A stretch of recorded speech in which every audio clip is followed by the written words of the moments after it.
नमस्कार, आपण पाहतात कटू सत्य लाईव्ह न्यूज. चॅनलवर नवीन असाल तर चॅनलला सबस्क्राईब, शेअर, लाईक, कमेंट करून महाराष्ट्रभरातील नवनवीन बातम्यांसाठी बेल आयकन दाबायला विसरू नका. जागा वाटपावर चर्चा होईल, राजकीय मुद्द्यांवर चर्चा होईल. मुंबईच्या जिव्हाळ्याचा जो प्रश्न आहे की मुंबईची हवा खराब होते, मुंबईमध्ये प्रदूषण वाढतोय, त्या प्रश्नावर या निवडणुकीत चर्चा होणार का? उत्तर ठाकरे बंधूंनी द्यावं, उत्तर भाजपने द्यावं, उत्तर एकनाथ शिंदेने द्यावं, उत्तर काँग्रेसने द्यावं. नागरिकांना ही उत्तरं हवी आहेत. माझ्या आयुष्याचा स्तर उंचावणार आहे का मुंबईमध्ये, की जी परिस्थिती आज आहे ती अधिक खालावत जाणार आहे? याचं उत्तर या महापालिका निवडणुकीतून मिळावं अशी नागरिकांची अपेक्षा आहे. प्रचारात काय होणार आहे मला माहित नाही, पण प्रचार वेग घेईल तेव्हा हे मुद्दे त्यामध्ये यावेत अशी माझी इच्छा आहे आणि मला खात्री आहे तुमची इच्छा असेल. आज तेच थांबतोय. निखिल वागळे ओरिजिनल हे चॅनल सबस्क्राईब करायला विसरू नका. हे चॅनल अखेर ठाकरे बंधूंची युती प्रत्यक्षात उतरणार आहे उद्या दुपारी 12 वाजता. आज संजय राऊत यांनी तसं जाहीर केलेलं आहे. उद्या दुपारी 12 वाजता ठाकरे बंधूंच्या युतीची अधिकृत घोषणा होणार आहे. ही युती होणार हे स्पष्ट होतं. यामध्ये आता काही मनामध्ये शंका बाळगायचं कारण नव्हतं. पण युतीची जाहीर घोषणा, अधिकृत घोषणा होत नसल्यामुळे युतीच्या समर्थकांच्या मनातच थोडासा किंतु निर्माण होत होता. आता उद्या दुपारी 12 वाजल्यानंतर हा किंतुही दूर होईल. तुम्हाला माहिती आहे, आजपासून महापालिका उमेदवारीचे अर्ज स्वीकारायला निवडणूक आयोगाने सुरुवात केलेली आहे. म्हणजे वेगवेगळ्या ठिकाणी सरकारी कार्यालयातून हे अर्ज स्वीकारायला सुरुवात झालेली आहे. अर्थात आज काही अर्ज भरले गेलेले आहेत, पण प्रमुख पक्षाचे उमेदवार अजून जाहीर झालेले नाहीत. जागा वाटपावर अंतिम हात अजून या पक्षांनी फिरवलेला नाही. जोपर्यंत ठाकरे बंधूंची युती जाहीर होत नाहीत तोपर्यंत कदाचित भारतीय जनता पक्षाचे उमेदवार जाहीर होणार नाहीत, भाजपचे उमेदवार जाहीर होत नाहीत, म्हणून शिंदेच्या शिवसेनेचे उमेदवार जाहीर होणार नाहीत. असं सगळं तांगडं आहे. पण उद्या दुपारी 12 वाजता उद्धव ठाकरे आणि राज ठाकरे यांच्या युतीची अधिकृत घोषणा आता होणार आहे असं संजय राऊत यांनी आपल्या ट्विटर अकाउंटवरून जाहीर केलेलं आहे. त्यावरून पुढे अनेक वाद प्रतिवाद झाले. भारतीय जनता पक्षाने 12 वाजता ही युती जाहीर होणार म्हणजे 12 वाजणार यांचे असा आपला निर्णयही दिला. आणि भाजपचे ज्युनियर प्रवक्ते, ज्यांना मी अप्रेंटिस प्रवक्ते म्हणतो, हे अगदी टेलिव्हिजन चॅनलवर येऊन सांगायला लागले की कसे 12 वाजणार आहेत आता ठाकरे बंधूंचे. कदाचित वरतून त्यांना आदेश आला असावा. त्यामुळे टेलिव्हिजनवर त्यांची जी बडबड चालू होती, टेलिव्हिजनवर किंवा वेब पोर्टलवर जी बडबड चालू होती, ही अचानक थांबली आणि भारतीय जनता पक्षाने ठाकरे बंधूंच्या युतीविषयी प्रतिक्रिया व्यक्त करायचं नाकारलं पुढे दिवसभरामध्ये. असो, पण ठाकरे बंधूंची युती जाहीर होणार आहे आणि या युतीनंतर महापालिका निवडणुकांवर काय परिणाम होणार आहे हे पुढच्या साधारणपणे 15 ते 20 दिवसात आपल्याला स्पष्टपणे कळेल. तुम्हाला माहिती आहे, 15 जानेवारीला मतदान आहे, 16 तारखेला निकाल जाहीर होणार आहेत. पण ठाकरे बंधूंची ही युती जी आहे ती महाराष्ट्रामध्ये ऐतिहासिक युती आहे. आणि सगळ्यात महत्वाची गोष्ट, जागा वाटपामध्ये फारसे मतभेद चव्हाट्यावर येऊ न देता, लक्षात घ्या मी काय बोलतोय, मतभेद चव्हाट्यावर येऊ न देता उद्धव ठाकरे आणि राज ठाकरे यांनी यशस्वीपणे ही युतीची नौका जी आहे ती पैल तीराला नेलेली आहे. याचं कारण, जागा वाटपाविषयी खमंग बातम्या पत्रकारांना हव्या असतात. या जागेवर मतभेद, त्या जागेवर मतभेद, आता ही युती तुटणार आहे, युती जोडली गेलेली आहे, पुन्हा हा मार्ग काढण्यात आला, वगैरे वगैरे बातम्या. पण यापैकी एकही बातमी उद्धव ठाकरे आणि राज ठाकरे यांनी मीडियाला मिळू दिलेली नाही. मीडिया मॅनेजमेंटच्या बाबतीमध्ये राज ठाकरे यांचा हातखंडा आहे. उद्धव ठाकरेंचंही कौशल्य वादातीत आहे. त्यामुळे एवढे दिवस म्हणजे जवळजवळ 3-4 महिने तरी धरा की ही सगळी चर्चा चालू होती जागा वाटपावर, मात्र एकही गोष्ट बाहेर फुटली नाही. याचे मार्क्स त्यांना द्यावेच लागतील. आता असं कळतंय की उद्या जी युती जाहीर होणार आहे त्यामध्ये मुंबईतल्या 227 वॉर्डांपैकी 145 ते 150 वॉर्डमध्ये उद्धव ठाकरेंची शिवसेना निवडणूक लढेल मशाला चिन्हावर आणि 65 ते 70 वॉर्डमध्ये राज ठाकरे यांची महाराष्ट्र नवनिर्माण सेना इंजिनिया आपल्या निशाणीवर निवडणूक लढेल. उरलेल्या जागा ज्या आहेत, शरद पवारांचा राष्ट्रवादी काँग्रेस पक्ष जर या युतीमध्ये आला तर त्याला दिल्या जातील असं सांगितलं जात आहे. पण खरोखरच उद्धव ठाकरे आणि राज ठाकरे यांच्यामध्ये जागा वाटपाबाबत मतभेद झाले नाहीत का? सगळं काही सामंजस्याने पार पडलंय का? लक्षात घ्या, राजकारणामध्ये मतभेद न होणं ही शक्यता फार दूरची आहे. आणि निवडणुकीच्या राजकारणामध्ये जागा वाटपामध्ये एकेका जागेवर जेव्हा 8-8, 9-9 उमेदवार इच्छुक असतात तेव्हा मतभेद होणं, रस्सीकेस होणं, ही जागा आमची, ही जागा तुमची, अशा प्रकारे वाद निर्माण होणं हे स्वाभाविक म्हणायला हवं. उद्धव ठाकरे यांच्या शिवसेनेमध्ये आणि राज ठाकरे यांच्या मनसेमध्ये मतभेदाचा मुद्दा काय होता, तर गेल्या वेळेला 2017ला उद्धव ठाकरे यांच्या शिवसेनेने 227 पैकी 84 जागा जिंकल्या होत्या. स्वाभाविकपणे उद्धव ठाकरे यांच्या पक्षाचा हा आग्रह होता, या 84 जागा आपल्याला मिळतील. पण एक लक्षात घ्या, उद्धव ठाकरे यांच्या शिवसेनेचा प्रभाव जसा मराठी बहुल विभागामध्ये आहे, मराठी बहुल वॉर्डामध्ये आहे, तसाच राज ठाकरे यांच्या मनसेचा प्रभाव सुद्धा याच मराठी बहुल वॉर्डामध्ये आहे. त्यामुळे जरी उद्धव ठाकरे यांच्या शिवसेनेने, अविभक्त शिवसेनेने, लक्षात घ्या तेव्हा शिवसेना तुटलेली नव्हती, 2017ला शिवसेना एक होती, एकनाथ शिंदे शिवसेनेमध्ये होते, ते जवळजवळ उद्धव ठाकरे यांचे मॅनेजर होते, लक्षात घ्या. तेव्हा 2017ला जरी उद्धव ठाकरे यांनी 84 जागा जिंकल्या असल्या तरी यावेळेला त्या सर्व जागांवर त्यांना आपले उमेदवार लढवता येतील ही शक्यता नव्हती.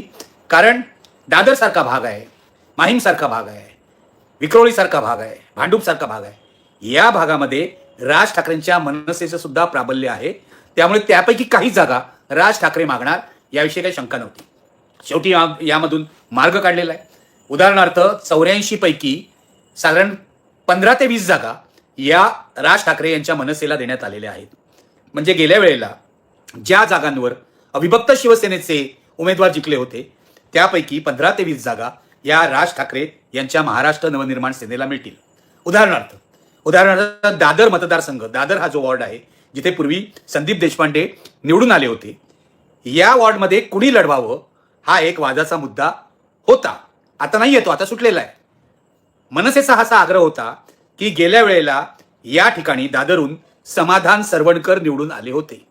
समाधान सरवणकर हे अविभक्त शिवसेनेच्या तिकिटावर निवडून आले होते, जे आता शिंदे सेनेबरोबर आहेत. ही जागा, इथे मनसेचा प्रभाव आहे. विधानसभेला सुद्धा मनसेशी दगाबाजी केली सदा सरवणकर यांनी, त्यामुळे ही जागा मनसेने प्रतिष्ठेची केली होती आणि वाटाघाटीमध्ये दादर महापालिका मतदारसंघ, दादर वॉर्ड ही जागा मनसेला मिळालेली आहे. अशाच काही जागा लालबाग परळमधली असतील किंवा मगाशी म्हटल्याप्रमाणे भांडूप विक्रोळीतल्या असतील, या जागा मनसेला सोडण्यात आलेल्या आहेत. 150 जागा उद्धव ठाकरे यांची शिवसेना लढेल, 65 ते 70 जागा महाराष्ट्र नवनिर्माण सेना लढेल. सगळ्यात गमतीची गोष्ट म्हणजे मनसे आणि शिवसेनेचे नेते हसून हे सांगतायत की ज्या जागा आम्ही 100% जिंकू शकतो त्या जागेबाबत मनसे आणि शिवसेना उद्धव ठाकरेंची यामध्ये फारसा वाद झालेला नाही. भारतीय जनता पक्ष ज्या जागा जिंकण्याची शक्यता आहे त्या जागा कुणी लढवायच्या यावर जास्त वाद झालेला आहे. म्हणजे असं आहे की भाजप ज्या जागा जिंकण्याची शक्यता आहे, ज्या जागा अमराठी बहुल आहेत, अमराठी लोकांचा ज्यावर प्रभाव आहे आणि जिथे 2017ला सुद्धा भाजपने विजय मिळवला होता, अशा मुंबईमध्ये 84 जागा आहेत, ते लक्षात घ्या. गेल्या वेळेला 2017ला शिवसेनेला 84 जागा मिळाल्या होत्या. माफ करा, शिवसेनेला 84 जागा मिळाल्या होत्या, भाजपला 82 जागा मिळाल्या होत्या. 2 जागा फक्त भाजपच्या कमी होत्या.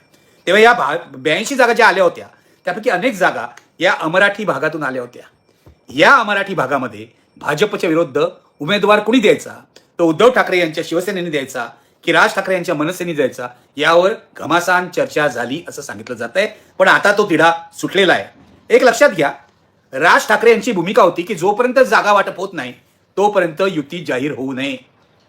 राज ठाकरे या उद्धव ठाकरे आणि राज ठाकरे म्हणजे ठाकरे बंधूंच्या युतीच्या बाबतीत पहिल्यापासून अगदी 5 जुलैच्या वरळीच्या डोम थिएटरमधल्या मेळाव्यापासूनच अत्यंत सावध आहेत. त्या मेळाव्यामध्ये सुद्धा राज ठाकरेंनी राजकारणावर भाष्य केलं नव्हतं, त्यांनी फक्त मराठीचा मुद्दा मांडला होता. या उलट उद्धव ठाकरेंनी मराठीचा मुद्दा मांडून राजकारणावर सुद्धा भाष्य केलं होतं. या दोन्ही बंधूंच्या युतीबाबत उद्धव ठाकरे अधिक उत्साही आहेत असं दिसत होतं, राज ठाकरे सावध पवित्रा घेऊन आहे असं दिसत होतं. पण गेल्या 6 महिन्यामध्ये यातून मार्ग निघालेला आहे. दोन्ही कुटुंब एकत्र आलेली आहे. दोन्ही पक्षाचे कार्यकर्ते अनेक वेळा भेटलेले आहेत, मोर्चाच्या निमित्ताने भेटले, दिवाळीच्या कार्यक्रमाच्या निमित्ताने भेटले. यातून एक संवाद निर्माण झालेला आहे. 6 महिन्याचा काळ हा दोन्ही पक्षामध्ये एक परस्पर संवाद निर्माण होण्यासाठी पुरेसा म्हणायला हरकत नाही. त्यातूनच जागा वाटप अधिक सहज झालं, अधिक सुकर झालं असं म्हणता येईल. पण राज ठाकरेंनी पहिल्यापासून सावध भूमिका घेतली हे आपण लक्षात घ्यायला पाहिजे.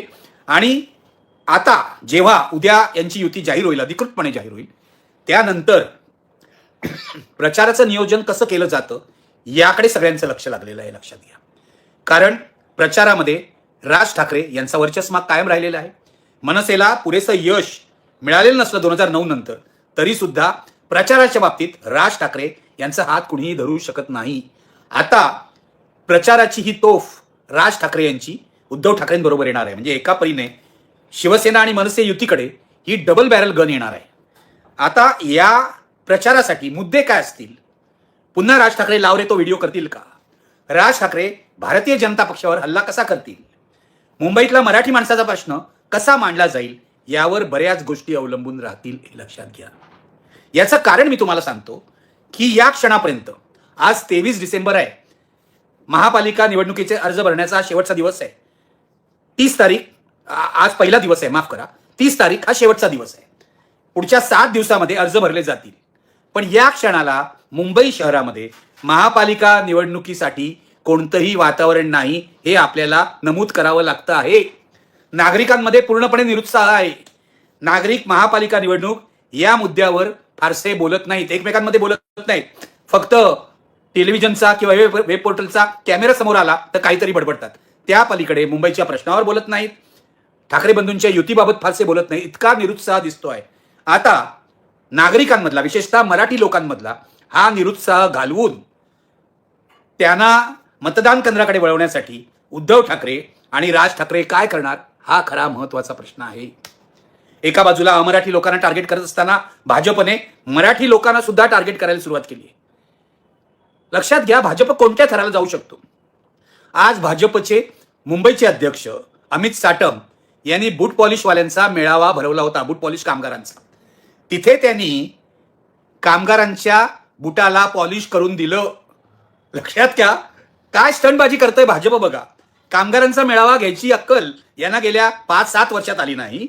आज ते कामगारांचा मेळावा भरवतात आणि तिथे कामगारांच्या बुटाला अमित साटम स्वतः पॉलिश करून देतात. स्टंटबाजीमध्ये भाजपचा हात कुणीही धरू शकत नाही. भाजपला अचानक कामगारांविषयी प्रेम आलं, यावर कुणीही विश्वास ठेवणार नाही. अशा प्रकारचे स्टंट भाजप पुढच्या काळात करणार आहे, खूप स्टंट करणार आहे. आणि भाजपचं पहिलं टार्गेट जे आहे ते मराठी माणसाची मतं फोडणं, मराठी माणसांची मनं वळवणं हे टार्गेट आहे. शिंदेकडे जागा लढणार आहे. भाजप आणि शिंदेमधल्या वाटाघाटी अजून पूर्ण झालेल्या नाही. शिंदेने 120 जागा मागितलेल्या आहेत, त्या त्यांना मिळतील शक्यता नाही. फार तर शिंदेना 60 ते 70 जागा देऊ असं भाजपचं म्हणणं आहे. फायनल आकडा येत्या 1-2 दिवसात पुढे येईल. सगळेजण अशी टोपली टाकून बसलेले आहेत आपल्या जागा वाटपावर. याचं कारण मी तुम्हाला सांगतो की स्वतःचं जागा वाटप जाहीर केलं, उमेदवार जाहीर केले, तर ज्यांना उमेदवार मिळालेले नाहीत ते ताबडतोब शिंदेकडे पळतील किंवा काही जण भाजपकडे जातील. भाजपमध्ये ज्यांना उमेदवारी मिळणार नाही, कारण आता पक्षाची लॉयल्टी काही राहिलेली नाहीये. कोणकडे कोणत्याही परिस्थितीमध्ये आपण या सगळ्या नगरसेवकांचा आणि उद्देश आहे स्वतः हे लक्ष घ्या. त्यामुळे मराठी माणसाच्या मुद्द्याबरोबर हिंदुत्वाचा मुद्दा सुद्धा पुढे रेटणार आहे. जर ठाकरे बंधूंना मत दिलं तर मुंबईचा महापौर हा एखादा खान होऊ शकतो. हा प्रचार भाजपने सुरूच केलेला आहे.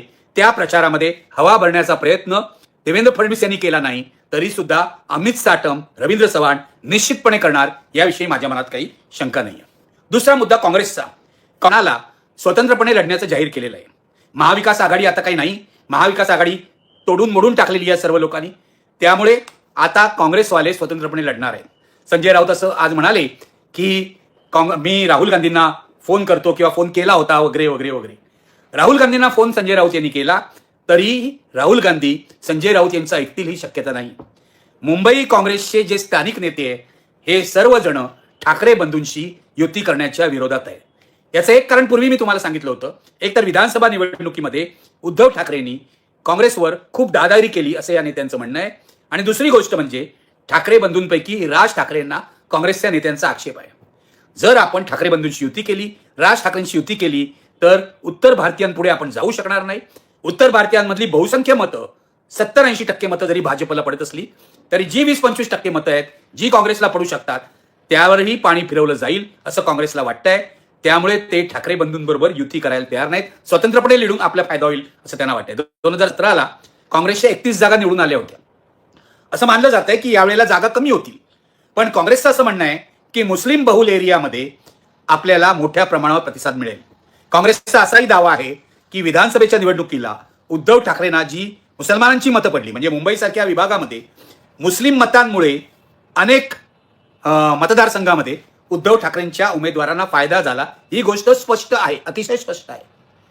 काँग्रेसचं असं म्हणणं आहे की काँग्रेस पक्षामुळे हे मुस्लिम मतदार उद्धव ठाकरेंकडे वळले. उद्धव ठाकरेंच्या लोकांचं मत नाहीये.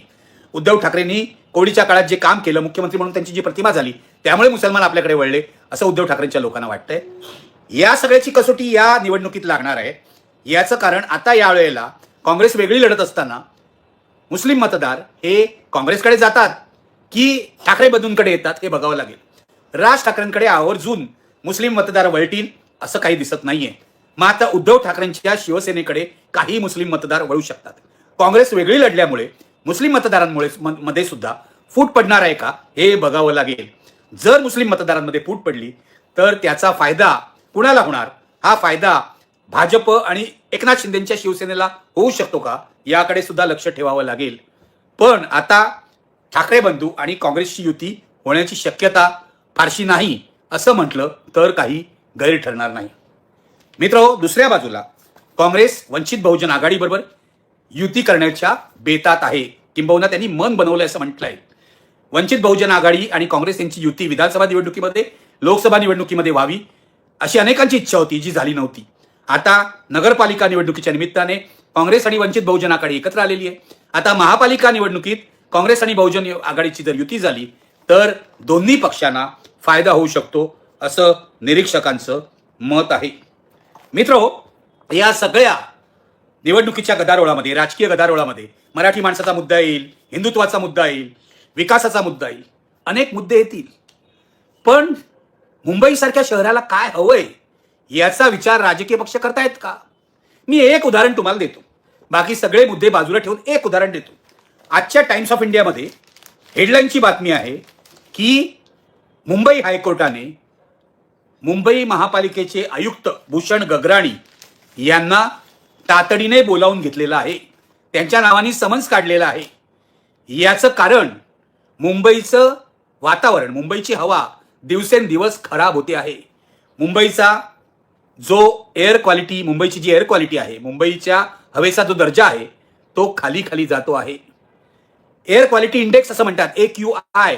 हा जो AQI आहे याच्यामध्ये मुंबई आता दिल्लीची स्पर्धा करायला लागलेली आहे. दिवसेंदिवस प्रदूषण वाढतं आहे आणि मुंबईमध्ये श्वसनाचे आजारही वाढत आहेत, हे लक्षात घ्या. हे लक्षात घेऊन हायकोर्टाने एक कमिटी नेमली होती. या कमिटीने 36 साइट्सना भेट दिली, 36, आणि आपला अहवाल दिला. या अहवालामध्ये मुंबई महापालिकेवर ताशेरे मारण्यात आलेले आहे. प्रदूषण होऊ नये म्हणून जी काळजी मुंबई महापालिकेने घ्यायची ती मुंबई महापालिका घेत नाहीये असं या अहवालात स्पष्टपणे म्हटलेलं आहे. मी तुम्हाला सांगतो, ही जी बातमी आहे टाइम्स ऑफ इंडियातली त्याचा तपशील पान 2 वर आहे, तो तुम्ही वाचा. पहिली गोष्ट म्हणजे जिथे बुलेट ट्रेनचं काम चाललेलं आहे BKCला, तिथे सुद्धा एअर क्वालिटी इंडेक्स हा खाली गेलेला आहे, वाईट आहे. म्हणजे एअर क्वालिटी खराब झालेली आहे, हवेची क्वालिटी खराब झालेली आहे. आणि इथे AQIचा जो मॉनिटर आहे तो केवळ 2 दिवसापूर्वी बसवला होता असं ही कमिटी म्हणते. गव्हर्नमेंट कॉलनी बांद्रा इथे जे मुंबई हायकोर्टाच्या नव्या इमारतीचं काम चाललेलं आहे, या बांधकामामुळे सुद्धा प्रदूषण वाढतंय असं ही कमिटी म्हणते. इतर ठिकाणी सुद्धा असेच आक्षेप या कमिटीने घेतलेले आहे.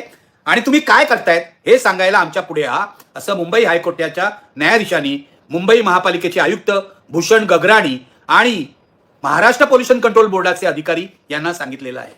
माझा मुद्दा आहे, मुंबई पुढचा सगळ्यात महत्वाचा प्रश्न आज जो आहे तो हा प्रदूषणाचा आहे. दिल्लीची वाट लागलेली आहे, लक्षात घ्या. अरविंद केजरीवाल यांचं सरकार होतं तेव्हा दिल्लीमधली हवा खराब होती. आता भाजपचं सरकार आहे, ती हवा आणखीनच खराब झालेली आहे. भाजपच्या ज्या मुख्यमंत्री आहेत त्यांना AQI म्हणजे काय हेही माहीत नाही, लक्षात घ्या. माझा मुद्दा एवढाच आहे, जागा वाटपावर चर्चा होईल, राजकीय मुद्द्यांवर चर्चा होईल. मुंबईच्या जिव्हाळ्याचा जो प्रश्न आहे की मुंबईची हवा खराब होते आहे, मुंबईमध्ये प्रदूषण वाढतोय, त्या प्रश्नावर या निवडणुकीत चर्चा होणार का? उत्तर ठाकरे बंधूंनी द्यावं, उत्तर भाजपने द्यावं, उत्तर एकनाथ शिंदेने द्यावं, उत्तर काँग्रेसने द्यावं. नागरिकांना ही उत्तरं हवी आहेत.